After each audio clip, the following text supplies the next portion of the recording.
பர்திமேயு சுவிசேஷ ஊழியங்கள் வழங்கும் நற்செய்தி நேரம். தேவ செய்தி பாஸ்டர் ஆர். அகஸ்டின். இந்த நாளில் உங்களோடு நான் பேசி வருகிறேன். இழந்ததை திரும்ப கொடுக்கிற தேவன். உங்க வேதாகமத்தில் மார்க்கு எழுதின சுவிசேஷம் 9ஆம் அதிகாரத்திலே 20வது வசனம் 21 வசனத்தை எடுத்துக்கொள்ளுங்க. ஒரு தகப்பன் தான் பிள்ளைக்கு பிறந்ததுலேருந்தே தீராத ஒரு பிரச்சனை இருந்துச்சு. அவன்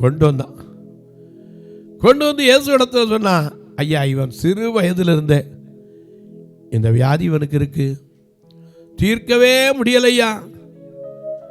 இவனை எத்தனையோ வர தண்ணீர தள்ளி தீயில தள்ளி கொலை செய்யக்கூட முயற்சித்தது. நீர் ஏதாவது மனமிறங்கி இவனுக்கு உதவி செய்ய கூடுமானால் இவனுக்கு செய்யுனார். அவர் கேட்டாரு, நீ விசுவாசிக்க கூடுமானால் ஆகும். இன்னைக்கு சொல்றேன், நீங்க விசுவாசிக்க கூடுமானால் உங்க வாழ்க்கையில இழந்ததை அன்றைக்கு பர்திமேயுவுக்கு திரும்ப கொடுத்தவர். மார்க்கு 7:34 பேசுகிற திறனற்று காது கேட்காம வந்த ஒரு பிள்ளைக்கு திறக்கப்படுவாய் என்று சொல்லி அவன் நல்ல பேசுவோம், செவ்வையாய் பேசவும், அந்த ஊமையினை வாயை திறக்கவும், மறுபடியும் இழந்த அந்த பேச்சை திரும்ப கொடுத்தார். கேட்கிற வல்லமையை திரும்ப கொடுத்தார். இன்றைக்கு எத்தனை பேர், ஐயோ எனக்கு இருக்கிற குறை தீருமா, என் குறை மாறுமான்னு சொல்லி நீங்க நினைச்சிருப்பீங்களே. உங்க குறைய ஆண்டவரிடத்துல சொல்லுங்க. ஒருவேளை நான் வெளியவே சொல்ல முடியாதது இழந்திருக்கேன் பிரதர் அப்படின்னு சொன்னா, நானும் உங்களுக்காக ஜெபிக்கிறேன், கட்டாயம் தருவார். உங்க வேதத்தை எடுத்துக்கொள்ளுங்க. எல்லாரும் கையில் எடுத்து 1 சாமுவேல் 30வது அதிகாரத்தில் 4வது வசனத்தை மட்டும் எல்லாரும் தேடி எடுப்பீங்களா? அப்படி எல்லாரும் எடுக்கிற வரைக்கும் தாவீதை போல நடனமாடி அப்பாவை ஸ்தோத்திரிப்பேன்.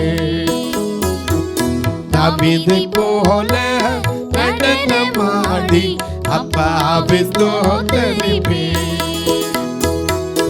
என்ன வந்தாலும் எது நடந்தாலும், என்ன வந்தாலும் எது நடந்தாலும் அப்பாவை ஸ்தோத்திரிப்பேன்.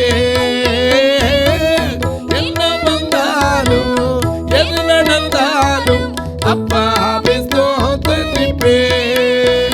இயேசப்பா ஸ்தோத்திரம், இயேசப்பா ஸ்தோத்திரம், இயேசப்பா ஸ்தோத்திரம், இயேசப்பா ஸ்தோத்திரம்.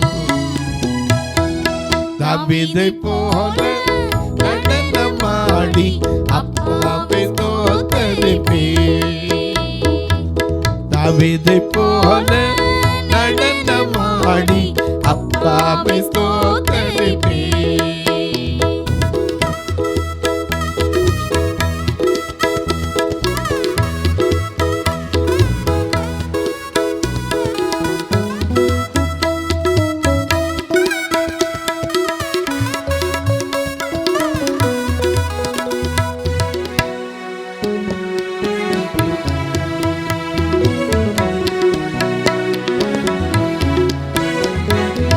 பரிசுத்த ரத்தத்தால் பாவங்கள் கழுவிய அப்பாவை ஸ்தோத்திரிப்பேன்.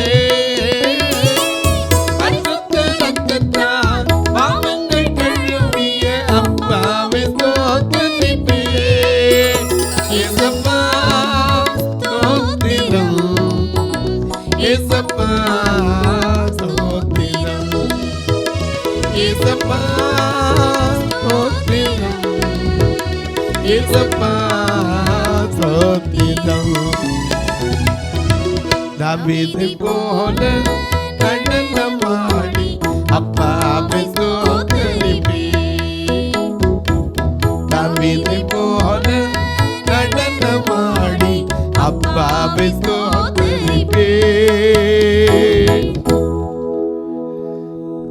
இப்படி நடனமாடி ஸ்தோத்தரிச்ச பார்த்து அவனுடைய மனைவி கூட சொன்னா, என்ன பிளடி ஹஸ்பண்ட், ராஜா இப்படி ஆடிட்டு வரான்னா, அவர் எனக்கு செய்ததை இதை விட ஆடி பாடி துதிப்பேன். அவ்வளவு பக்தியுள்ள தாவீது. ஆனால் ஒரு நாள் அவனும் எல்லாவற்றையும் இழந்து நின்றான். வாசிக்க பார்க்கலாம் 1 சாமுவேல் 30ஆம் அதிகாரம் 4ஆம் வசனத்தை. அப்பொழுது தாவீதும் அவனோடு இருந்த ஜனங்களும் அழுகிறதற்கு தங்களில் பலன் இல்லாமல், மற்றதுக்கு பலன் இல்லாட்ட அப்புறம் அழுகிறது கூட பலன் இல்லை. அப்படிப்பட்ட வருத்தத்தை நீங்க அனுபவிச்சிருக்கீங்களா? சில நேரம் நம்ம இழக்கக்கூடாது, இழந்துட்டா சத்தம் போட்டு அழுத கூட பலன் இல்லாமல் இருக்கலாம்.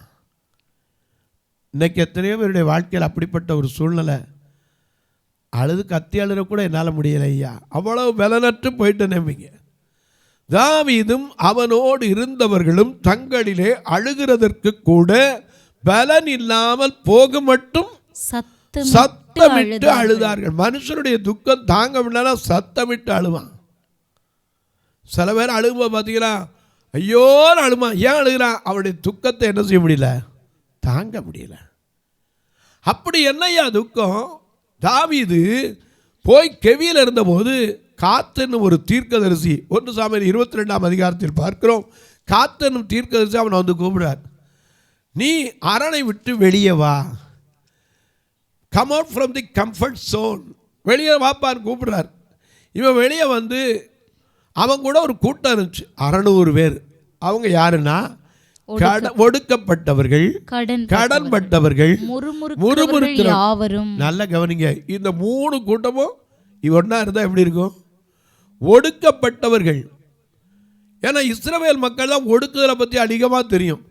ஆண்டவர் அவர்களை பார்வோன் எவ்வளவாய் அவர்களை ஒடுக்கினானோ அவ்வளவாய் அவர்கள் பெருகினார்கள். என கண்பாலி ஒடுக்கப்பட்டவர்கள். அது மட்டுமல்ல, கடன் பட்டவன். என்னைக்காவது நிம்மதியாக இருந்திருக்கானா? கடன் பட்டுட்டாலே அவனுக்கு நிம்மதி போயிடுச்சு, சந்தோஷம் போயிடுச்சு, சமாதானம் போயிடுச்சு. ஆனாலும் அந்த காலத்தில் ஒரு பழமொழி சொன்னா, கடன் பட்டார் நெஞ்சம் போல் கலங்கினான் இலங்கை வேந்தன். எனக்கு கண்பாவிலே கடன் வந்துருச்சுன்னா மனுஷன் நிம்மதியை கெடுத்துரும். நீதிமொழிகள் 10:22 படி ஐஸ்வர்யவான் தரித்திரனை ஆள்கிறான், கடன் வாங்கியவன் கொடுத்தவனுக்கு அடிமை என்று எழுதப்பட்டிருக்கு. கடன் பட்டவன் என்னைக்காவது நிம்மதியாக உட்காந்து சாப்பிட முடியுமா? அனுபவிச்சா தான் தெரியும். ஏன்னா கடன்காரன் நேரங்காலம் பார்த்தெல்லாம் வரமாட்டார். கொடுத்ததை கொடுக்குற வரைக்கும் வரி கொடுப்பது எவ்வளோ வேணாலும் வாங்கிக்கங்க பார். கொடுக்க முடியாதுன்னு தெரிஞ்சுட்டா எப்படியாவது வந்தவரை கைப்பற்றணும் பார். கடன் பட்டவர்கள், முறுமுறுக்கிறவங்க, என்ன நடந்தாலும் சரி முறுமுறுத்துக்கிட்டு தான் இருப்பான். இஸ்ரவேல் மக்களுடைய வாழ்க்கையில் அது அடிக்கடி இருந்துச்சு. செங்கடலுக்கு வந்தால் முறுமுறுத்தான். ஏன்? அதே போல் சீன் வனாந்தரத்துக்கு வந்தால் எங்களுக்கு குடிக்கிற தண்ணியிலே முறுமுறுத்தான். ஒன்றுமில்லை, இறைச்சி இல்லையே. எண்ணாகமத்தில் 11ஆம் அதிகாரம் 3-4 வசனத்தில் பார்க்கிறோம், எங்களுக்கு இறைச்சி கொடுப்பவர் யார்? நாங்கள் எகிப்தில் கரியாக தின்னோம், எங்கள் இறைச்சி பாத்திரத்தண்டை கொண்டு போகிறது யார்? அதுவும் தெவிட்டி போகிற மட்டும் மூக்கால புறப்பட்டு வர்ற வரைக்கும் திங்கிறவன். இப்படிப்பட்ட மக்கள், முறுமுறுக்கிறவர்கள், கடன்பட்டவர்கள், ஒடுக்கப்பட்டவர்கள், இப்படி அவர்களுக்கு தலைவனாக தாவீது வந்து எங்கே குடியேறினா? சிக்லாக் என்கிற ஒரு பட்டணத்தில் வந்து குடியேறினான். 1 சாமுவேல் 30ஆம் அதிகாரம் 1 வசனத்தை பாருங்க. தாவீதும் அவன் மனுஷரும் 3ஆம் நாளிலே சிக்லாகுக்கு வந்து சேருகிறதற்குள்ளே ஊருக்கு வந்து சேர்றதுக்குள்ள அமலேக்கியர் என்று ஒரு இனத்தவர் தெற்கு சிமையின் மேலும் சிக்லாகின் மேலும் விழுந்து சிக்லாகை கொள்ளையடித்து அதை அக்கினியினால் சுட்டெரித்து, கொள்ளையடிச்சாலும் பரவாயில்ல, என்ன செஞ்சு போயிட்டான்? நெருப்பு வச்சுட்டு போயிட்டான். அக்கினியினால் சுட்டெரித்து அதிலிருந்து ஸ்திரீகளாகிய சிறியவர்கள் பெரியவர்கள் சிறைபிடித்து ஒருவரையும் கொன்று போடாம. ஆனா ஒரு நல்ல காரியம் ஒருத்தரை என்ன செய்யல, கொன்று போடல. ஆனா எல்லாத்தையும் சிறை பிடிச்சு போயிட்டான். அதனால்தான் ஏசாயா சொல்றார் 51:14, சிறைப்பட்டு போனவன் சீக்கிரத்தில் விடுதலையாவான், அவன் கிடங்கிலே சாவதும் இல்லை, அவன் அப்பம் குறைபடுவதும் இல்லை. ஐயா சிறையிருப்பில் இருக்கலாம், ஆனால் உன்னை கர்த்தர் கைவிடுறவர்ல. எல்லாத்தையும் எடுத்துகிட்டு போயிட்டான். வந்து பார்க்குறாங்க, எல்லா இடமும் சாம்பல் தான் இருக்குது, ஒன்றுமே இல்லை. இன்றைக்கி ஒருவேளை நீங்கள் வீட்டை விட்டு போகும்போது எல்லாம் இருந்து வரும்போது ஒன்றுமே இல்லைன்னா எப்படி அழுவீங்க? அந்த அழுகையை கணக்கு பண்ண முடியும், சொல்ல முடியுமா? மனம் விட்டு சொல்ல முடியாது. ஏன்னா அத்தனை கண்ணீர். கண்ணீரை சிந்தி கலங்கிடும் போது கலங்காதே என்று கர்த்தரின் வார்த்தை மட்டும்தான் தேற்ற முடியும். எனக்கு அன்பானுடைய கண்ணில் நீர் மனுஷனுக்கு கொடுத்துருக்காரு. எதுக்கு? குழந்தையா இருக்கும்போது அழுது அழுது அழுது கண்ணீர் லேசாக அழுதோன்னு வந்துடும். ஆனால் நீ வயதாகும் போது கண்ணீர் ஒரு கணக்கு இருக்கிறது. அதான் சங்கீதக்காரன் சொல்ல 56:8 தேவரீர் என் அலைச்சல்களை எண்ணி இருக்கிறீர், என் கண்ணீர் எல்லாம் உடைய துருத்தில வையும், அவைகளுடைய கணக்கில் அல்லவோ இருக்கிறது. ஐயா பாடினார், கண்ணீர் எல்லாம் துடைப்பா, கண்மணி போல் காப்பா, கண்ணீர் எல்லாம் துடைப்பா, கண்மணி போல் காப்பா, கார்மேக போன்ற கஷ்டங்கள் வந்தாலும் கனிவோடு உன்னை காத்திடவே. கார்மேக போன்ற கஷ்டங்கள் வந்தாலும் கனிவோடு உன்னை காத்திடவே. இயேசு அழைக்கிறார், இயேசு அழைக்கிறார், அவரை உன்னை கரங்களிட்டு இயேசு அழைக்கிறார்.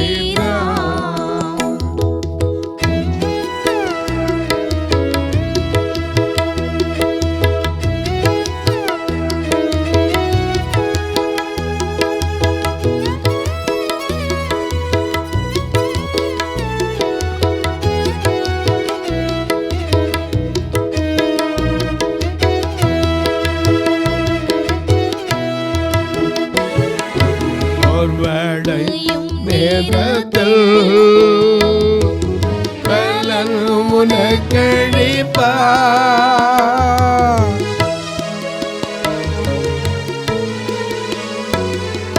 சோர்வடையும் நேரத்தில் பலன் உனக்கழிப்பா,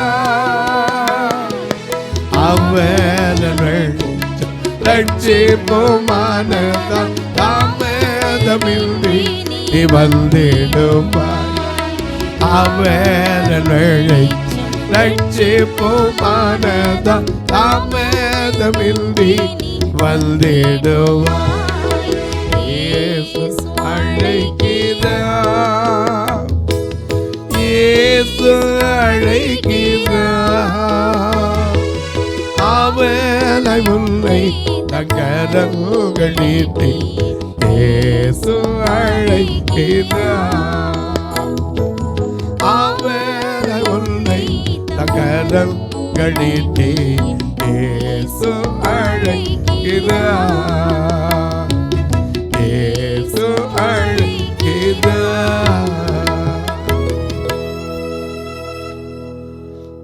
கண்ணீர் மனுஷனுக்கு கண்ணீர் வரும், இயற்கை. ஆனந்தத்திலையும் கண்ணீர் வரும், சோகத்திலையும் கண்ணீர் வரும். சில நேரம் வெளியே சொல்ல முடியாமல் கண்ணில் கண்ணீர் வரும். எப்படி ரூபத்தில் இருக்கான்னு தெரியாது. ஆனால் இங்கே பார்க்கிறோம், நகரத்தை சுட்டரித்து கொண்டு போயிட்டாங்க, எல்லாத்தையும் கொண்டு போயிட்டாங்க, ஒன்றுமே இல்லை. எல்லாரும் அழுறாங்க. எப்படி அழுறாங்க? தங்களிலே அழுகிறதற்கு கூட பலன் இல்லை. என்ன செய்வோன்னு தெரியாம பலனற்ற பாத்திரமாய் அழுதாங்க. தங்களில் அழுகிறதற்கு பலன் இல்லாமல் போக மட்டும் சத்தமிட்டு அழுதார்கள். அது மட்டும் இல்ல, வாசிங்க 5வது. தாவீதின் 2 மனைவிகளாகிய இஸ்ரவேல் ஊராளான அகினோவாமும் கர்மேல் ஊராளாகிய நாபாலின் மனைவியாகிய அபிகாயிலும் சிறைப்பிடித்து கொண்டு போகப்பட்டார்கள். எல்லாருக்கும் ஒன்னாண்டு போச்சுன்னா இவருக்கு 2 போச்சு. அப்போ எப்படி இருக்கும்? இன்னும் கொஞ்சம் தான் அழுதுருப்பார். தாவீது மிகவும் நெருக்கப்பட்டார். எல்லாம் வேண்டாம், உன்னை நம்பி வந்ததுனால தான் எல்லாம் போச்சு. உன்னை நம்பி வந்தோம் பாரு, நாங்கள் ஏற்கனவே நொந்து போயிருக்கோம், கடலில் முறுமுறுத்து ஐயா ஒடுக்கப்பட்டு கிடக்கிறோம், எங்களை கூட்டிகிட்டு வந்து எங்கே இது பண்ணிடலாம் சொல்லி வந்தியே, நான் நம்பி வந்தவன் இப்போ என்ன ஆச்சு? எல்லாம் போச்சியா, இருந்த குடும்பம் போச்சு, பிள்ளைய போச்சு, சொத்து போச்சு, சோகம் போச்சு, நிம்மதி போச்சு. தாவீது நெருக்கப்பட்டான்.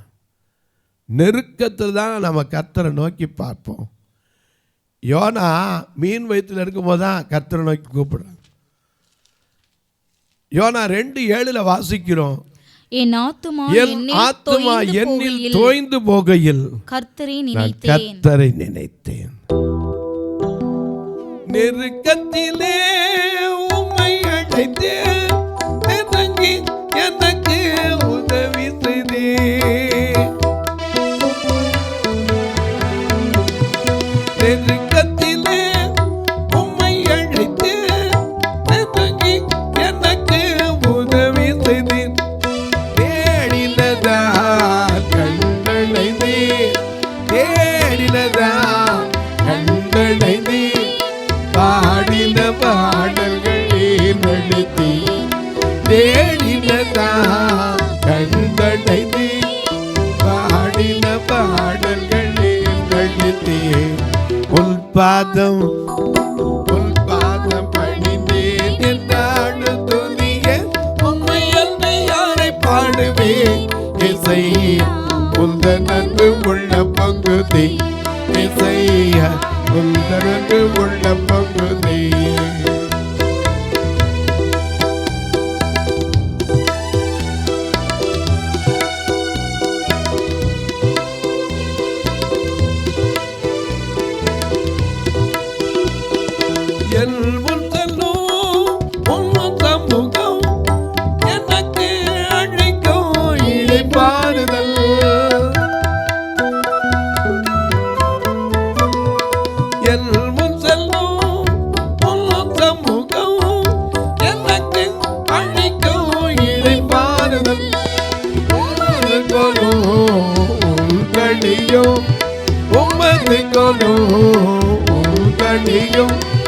உண்மையா எல்லையும் தேர்த்திடுதே, உமது கோலும் உங்களையும் உண்மையா எல்லையும் தேர்த்திடுதே. உன் பாதம் பணிந்தேன். என்னாடு துதியே உம்மை அன்னை யாரை பாடுவேன். இசையா உந்தனது உள்ள பங்குதி, இசையா உந்தனது உள்ள பங்குதி.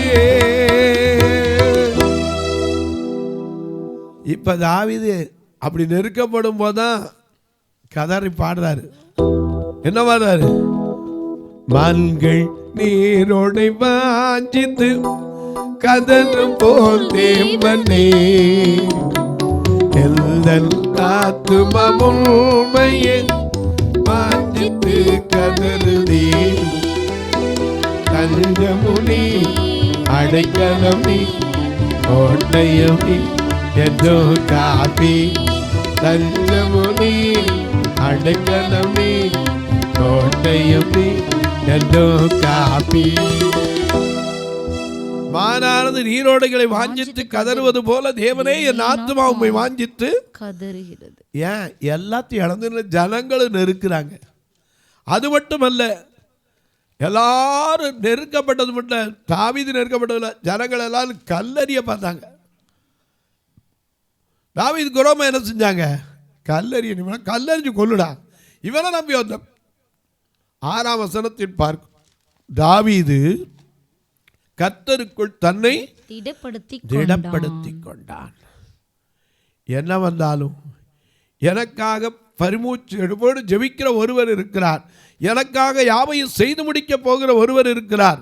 அதாவது சங்கீதம் 57:2 சொன்னா, எனக்காக யாவையும் செய்து முடிக்க போகிற உன்னதமான தேவனாகிய உன்னதமான தேவனை நோக்கி கூப்பிடுவேன். ஏன்னா அவர் தான் இவருக்காக எல்லாத்தையும் செஞ்சு முடிக்க முடியும். ஏன்னா எங்க போனாங்க, எப்படி போனாங்க, யார் கொண்டு போனா தெரியாது. முடிச்ச பிறதான் சொன்னா 138:8 கர்த்தர் எனக்காக யாவையும் செய்து முடிப்பார். எனக்கு அன்பானவர்களே, தாவீது தன்னை திடப்படுத்தி கொண்டான். ஏன்னா நாம் இன்னைக்கு பிரச்சனை வரும்போது சோர்ந்து போயிடக்கூடாது. கப்பல் பயணத்தில் பாருங்க, அப்போஸ்தலர் 27ஆம் அதிகாரத்தில் பவுல் தனக்கு திடன் கொண்டு எல்லாரும் முன்னாடி எழுந்து பேசுகிறான். 27-22 பார்க்கிறோம். 20 கூட வாசிக்கலாம். அநேக நாளாய் சூரியனும் நட்சத்திரங்களாவது காணப்படாமல் மிகுந்த பெருங்காற்று மழை அடித்துக் கொண்டிருந்ததுனால இனி தப்பி பிழைப்போம் என்கிற நம்பிக்கை முழுவதும் அற்று போயிற்று. அநேக நாள் அவர்கள் போஜனம் பண்ணாமல் சாப்பாடும் இல்லாம பலனும் இல்லாம போச்சு.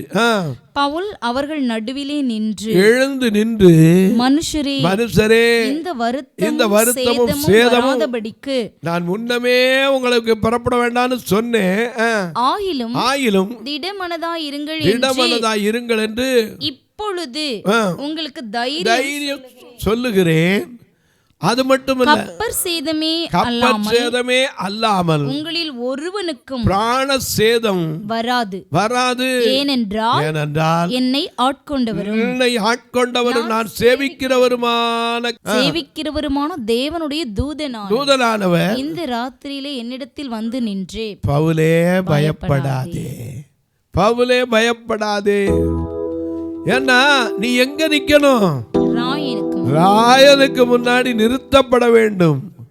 அதனால யோபு சொன்னா, தேவரீர் சகலத்தையும் செய்ய வல்லவர், நீ செய்ய நினைத்தது ஒருபோதும் தடைபடாது என்பதை அறிந்திருக்கிறேன்.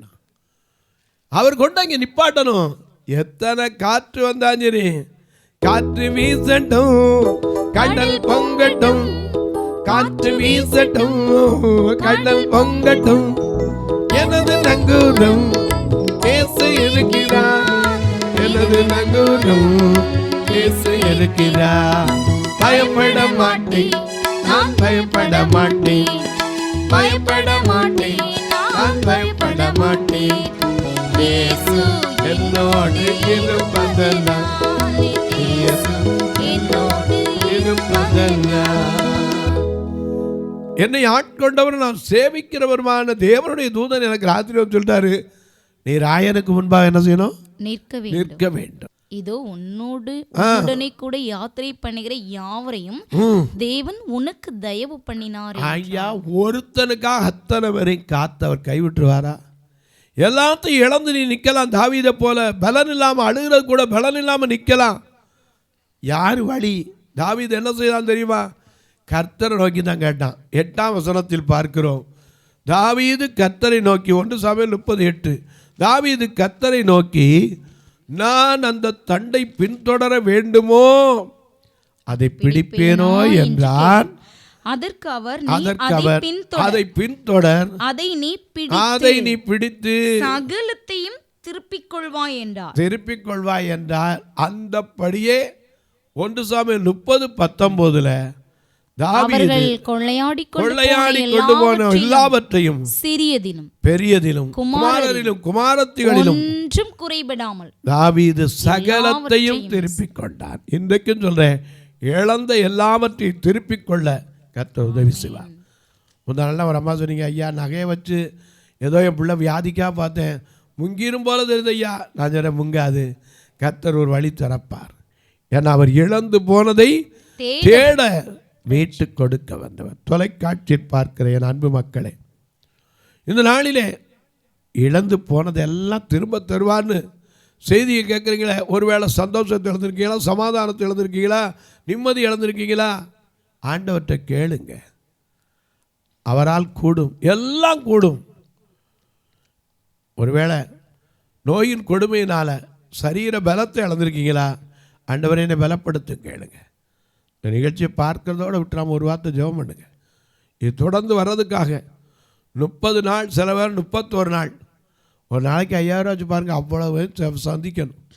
நீங்கள் ஜெபம் பண்ணுங்க. அது மட்டும் இல்லை, எங்கள் சபையில் வந்து பார்த்தீங்கன்னா எல்லாம் கண்ணுதிரியாக கரண்ட் பில்லு கட்டுற கூட காசு இருக்காது, அந்த காணிக்கை என்ன. ஆனால் இவர்களும் ரட்சிக்கப்படணுமே. அதுக்காகத்தான் 2 சபை மதுரையில் இருக்குது, திருநெல்வேலி இருக்குது. இந்த 2லையும் வருங்க ஒரு நாள் கூட நான் ஒருத்தரையும் சாப்பிடாம அவங்கள வந்துட்டு அனுப்புனதே கிடையாது. நீங்களும் கர்த்தர் ஏவினால் தாங்கலாம். உங்கள் பிறந்த நாள், திருமண நாள் போன்ற நல்ல நாட்களில், உங்கள் பிள்ளைக்கு வேலை கிடச்ச நாள், ஒருவேளை உங்களுடைய 60வது திருமண நாள், ஐயா 60 வருஷம் ஆச்சு, ஒவ்வொரு வருஷமும் திருமண நாள் வருது. இந்த நாட்களில் நினைவு கூற தங்களுக்கு அன்பாக இழந்த ஆறுதலற்ற மக்களுக்கு அவருடைய ஆத்ம இழைப்பாதலுக்காக செய்யணும். இப்படிப்பட்ட காரியத்திலோடு நீங்கள் விரும்பலாம். எப்படி பிரதர்? இதில் 2 ஃபோன் நம்பர் வரும், இதில் தொடர்பு கொள்ளலாம். உங்கள் ஜெபக்காரி எது இருந்தாலும் காலை 10 மணிலேருந்து 5 மணிக்குள்ளே தாராளமாக சொல்லலாம். நான் உங்களுக்காக ஜெபிப்பேன். இப்போவும் உங்களுக்காக ஜெபிக்க போகிறேன். அதுக்கு முன்னாடி சொல்லுவேன், நீங்கள் இன்னொரு ஊழியம் செய்யணும். இந்த நிகழ்ச்சி வரும்போது மற்றவங்களுக்கு சொல்லுங்கள். அதே போல் ஏதாவது ரொம்ப நெருக்கத்தில் இருக்காங்கன்னா தாராளமாக கூப்பிட சொல்லுங்கள். இப்போயே அநேகர் நம்பர்லாம் கொடுத்து, ஐயா அந்த அக்கா கொடுத்தா இந்த அக்கா கொடுத்தாங்கிறீங்க. யார் கொடுத்தாலும் சரி, உங்கள் பிரச்சனை தீர்றதுக்கு நான் ஜெபிப்பேன். கர்த்தர் சுகம் கொடுப்பார். என்னால் உங்களுக்கு என்ன செய்ய முடியும்? ஜெபிக்கத்தான் முடியும். கர்த்தர் பரிபூர்ண சுகத்தை கொடுப்பார். நான் இப்போ உங்களுக்காக ஜெபிக்கட்டுமா? நல்ல பிதாவே, நன்றியோடு துதிக்கிறோம் சுவாமி. இந்த மனமகிழ்ச்சியான நாளிலே இழந்ததையெல்லாம் தேடிக் கொடுக்கிற தெய்வமே, அவருடைய இழந்து போனதை எல்லாம் திரும்ப கொடுப்பீரா? யார் யார் நிம்மதி இழந்து, சந்தோஷத்தை இழந்து, சமாதானத்தை இழந்து, சரீர சுகத்தை இழந்து, ஒவ்வொரு நாளும் விடிந்தாலும் அடைந்தாலும் என் கண்ணீர் எப்பொழுது மாறும், என் கவலை எப்பொழுது தீரும் என்று எதிர்பார்க்கிற ஒவ்வொருவருக்கும் ஆறுதலும் சமாதானத்தையும் கொடும். இந்த ஊழியத்தை தாங்குகிற, ஜெபிக்கிற, கொடுக்கிற எல்லா மக்களையும் ஆசீர்வதி. பிறந்த நாள், திருமண நாளை நினைவு கூறுகிற மக்களுக்காக ஜெபிக்கிறேன். வாழ்நாளில் ஒரு வருஷத்தை கூட்டிக் கொடுத்து குறைவில்லாமல் காத்து வந்தீர், அதிசயமாய் நடத்தி வந்தீர். ஆறுதலை கொடு. வானத்திற்கும் பூமிக்கும் சகல அதிகாரம் கொண்ட இயேசு கிறிஸ்துவின் ஈடு இணையற்ற வல்லமையுள்ள நாமத்தில் ஜெபிக்கிறேன் நல்ல பிதாவே, ஆமென். சபை ஆராதனை ஞாயிறு காலை 10 மணி முதல் 12 மணி வரை. இடம் பர்திமேயு சுவிசேஷ ஆலயம், அன்னை சத்யா நகர், இளமனூர் அஞ்சல், சக்கிமங்கலம் வழி, மதுரை மாவட்டம். பின்கோட் 625201 மற்றும் பர்திமேயு சுவிசேஷ ஜெப வீடு, flat number 107, Eden garden, Muthur, Tirunelveli. Pin code 627011. சிறப்பு உபவாச கூட்டம் ஒவ்வொரு மாதமும் 2வது சனிக்கிழமை காலை 10 மணி முதல் 1 மணி வரை நாகர்கோவில் YMCA ஹாலில் வைத்து நடைபெறுகிறது. மற்றும் ஒவ்வொரு மாதமும் 4வது சனிக்கிழமை காலை 10 மணி முதல் 1 மணி வரை திருநெல்வேலி புதிய பேருந்து நிலையம் அருகில் உள்ள கிரேஸ் ஹாலில் வைத்து நடைபெறுகிறது. எங்கள் எல்லா ஆராதனைகளிலும் கலந்து கொண்டு தேவனை மகிமைப்படுத்த அன்பாய் அழைக்கிறோம். உங்கள் உதாரத்துவமான காணிக்கைகளினால் இவ்வூழியத்தை தாங்க விரும்பினால் R. Augustine, account number 5021364331, IFSC code IDIB 000B066, Indian bank, BP Kulam, Madurai. GPay number 9842181917, BGM ministries மற்றும் 9442559772, பிளைண்ட் மினிஸ்ட்ரீஸ் அகஸ்டின். உங்கள் தொடர்புக்கு பாஸ்டர் R. அகஸ்டின், பர்திமேயு சுவிசேஷ ஊழியங்கள், நாகமலை, புதுக்கோட்டை, மதுரை 625019. தொலைபேசி எண்கள் 9842181917 மற்றும் 9442559772. கர்த்தர் தாமே உங்களை ஆசீர்வதிப்பாராக.